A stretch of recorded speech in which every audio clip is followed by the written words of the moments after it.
प्रियजनों, हमारे प्रभु यीशु मसीह के नाम में आपको स्वागत करते हैं। आप कैसे हैं? क्या आप ठीक हैं? क्या आप उदास महसूस कर रहे हैं? आपका चेहरा ही यह बता देता है ना, कि आप दुखी, डरे हुए और परेशान हैं। हमारे मन में जैसा महसूस होता है वह हमारे चेहरे पर दिखता है, क्योंकि चेहरा मन का प्रतिबिंब होता है। लोग कहते हैं मन की सुंदरता चेहरे पर झलकती है। बाइबल में एक अद्भुत वचन है। प्रभु 1 शमूएल अध्याय 16 वचन 7 में कहते हैं, मनुष्य तो बाहर का रूप देखता है, परंतु यहोवा की दृष्टि मन पर रहती है। प्रभु स्वयं कहते हैं, मनुष्य केवल तुम्हारे चेहरे को देखेगा, लेकिन मैं तुम्हारा परमेश्वर यहोवा तुम्हारे मन को देखूंगा। वह जानता है कि मन में क्या छुपा है, उससे कुछ भी छुपा नहीं है। वह जानता है कि तुम अपने मन में क्या सोच रहे हो। हम अक्सर इसे भूल जाते हैं।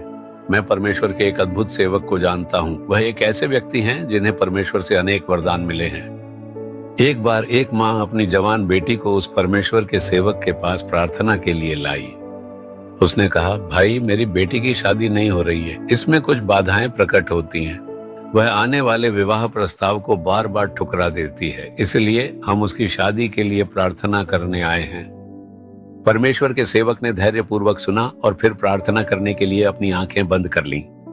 कुछ क्षणों तक उन्होंने आंखें बंद करके प्रार्थना की और फिर कहा, आपकी बेटी की तो पहले ही शादी हो चुकी है, फिर आप मुझसे उसकी शादी के लिए प्रार्थना क्यों करवा रही हैं? माँ हैरान रह गई। नहीं भाई, उसने अपनी पढ़ाई पूरी करने के बाद अब काम करना शुरू किया है, उसकी अभी तक शादी नहीं हुई है। हम पिछले कुछ वर्षों से उसके लिए प्रयास कर रहे हैं, फिर भी कुछ भी हाथ नहीं लग रहा है, वह भी सहयोग नहीं कर रही है। इसी तरह माँ अपनी बात कहती रही, लेकिन परमेश्वर के सेवक ने कहा, नहीं माँ, आपकी बेटी की तो पहले ही शादी हो चुकी है। माँ और भी ज्यादा चौंक गई। आप क्या कह रहे हैं भाई? मेरी बेटी की अभी तक शादी नहीं हुई है, आप कैसे कह सकते हैं कि उसकी शादी हो चुकी है? परमेश्वर के जन ने कहा, अपनी बेटी से पूछिए। तभी माँ ने अपनी बेटी की ओर देखा जो सिर झुकाए रो रही थी। उसी क्षण वह राज सबके सामने आ गया। उसने अपने माता पिता को बिना बताए रजिस्ट्रेशन के जरिए किसी से शादी कर ली थी और उसी के साथ रह रही थी। वह सुबह एक अच्छी लड़की की तरह काम पर जाती थी और शाम को लौट आती थी। वह कहती थी कि वह अपनी दोस्त से मिलने जा रही है और लगातार अपने माता पिता को धोखा देती रही। लेकिन क्या वह परमेश्वर को धोखा दे सकती है? जब वह परमेश्वर की उपस्थिति में आई तो प्रभु ने यह राज प्रकट कर दिया।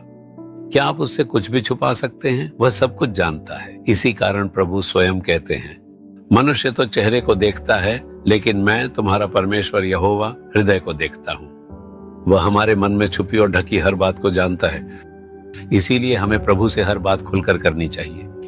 अगर हम अपनी कमियां, अच्छाइयां, खुशियां, दुख और कमजोरियां अपने दिल से खोलकर बताएं, तो प्रभु हमें खुशी खुशी गले लगाएंगे और हमारे भीतर एक परिवर्तन लाएंगे।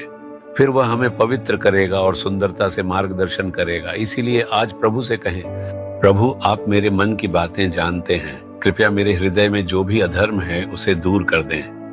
अगर मुझ में कोई गलती है तो कृपया उसे सुधार दें, मैं आपको सब कुछ बता रहा हूँ। ऐसे ही बोले, तब आपका मन हल्का हो जाएगा, आपके सारे बोझ और परेशानियां दूर हो जाएंगी, आपका मन पूरी शांति से भर जाएगा। क्या आप भी ऐसे ही कहेंगे? अपनी आंखें बंद करें, अपना हाथ अपने हृदय पर रखें और कहें, यीशु, आपने मेरे मन को जाना है। मैं आपके सामने अपने मन में कुछ भी छुपा नहीं सकता, क्योंकि आप मुझ पर नजर रखे हुए हैं। इस समय मेरे मन में जो कुछ भी है, मुझे उसे सब कुछ स्वीकार करने दें। मैं अपनी दुर्बलताएं, कमियां, गलतियां और वे सारी बातें जो मेरे मन को परेशान करती हैं, आपके चरणों में रखता हूं।